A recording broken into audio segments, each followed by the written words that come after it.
Thank you, Lou, for participating. University in 19.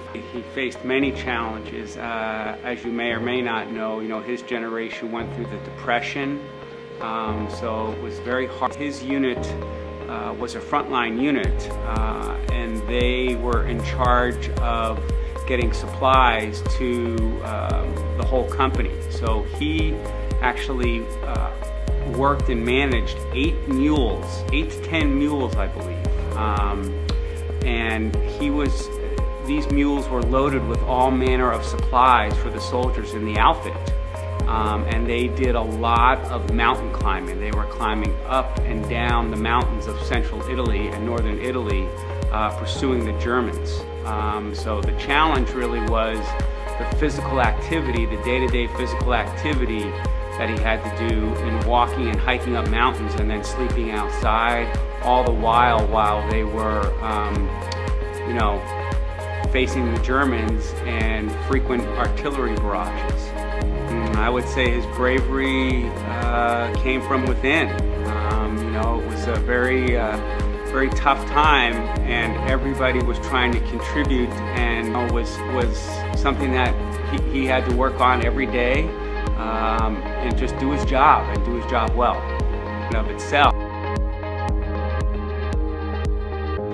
Okay, so Papa used to tell stories about how one of the challenges with the Battle of Italy, where they were fighting, was that the Germans commanded the high ground. So they were at the tops of mountain ridges and mountain tops, and the Americans were always trying to get into position. And so the challenge was, with all of these men, equipment, and mules can make noises, braying noises and what have you, it was a challenge to be quiet. Frequently, when the Germans were always listening and knew the approach routes that the troops were taking to get to their positions, so they would wait to listen for any kinds of noises.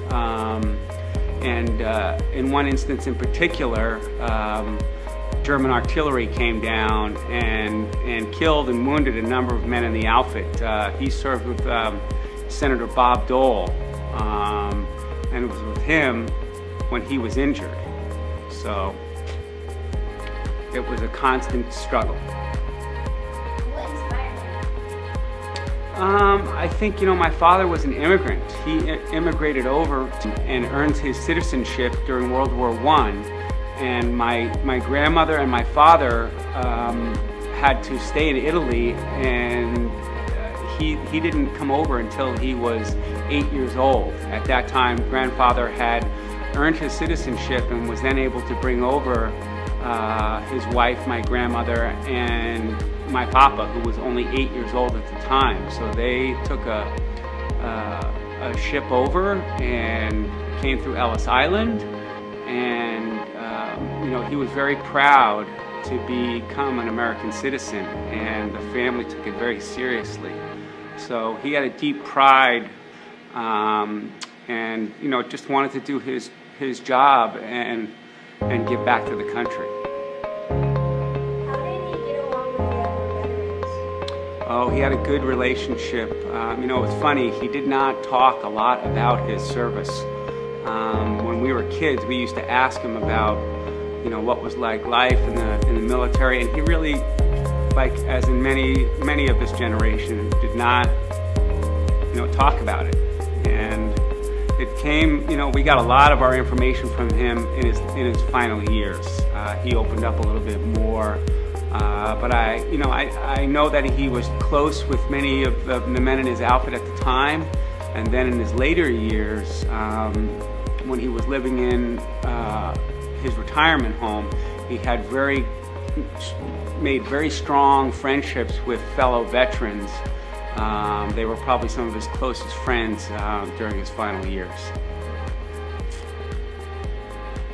What did people think? Papa was well liked. He was well liked. He was a very old school, traditional gentleman. Very strong opinions. In the bad, he was not one that was shy about telling you exactly how he felt, but I would say in general he was very well liked, and was respected for his honesty. What pride And surviving, and just being thankful that he made it through the conflict. I think there was a lot of pride, a tremendous level of pride for all the troops that served during World War II because of the difficulties that they faced being frontline soldiers. Well, thank you for coming on for the interview. Yeah, I'd just like to close out and say, we never really said his name was Fred J. Pisacane, and I thank you all for giving me an opportunity to provide some details about him. So, thank you.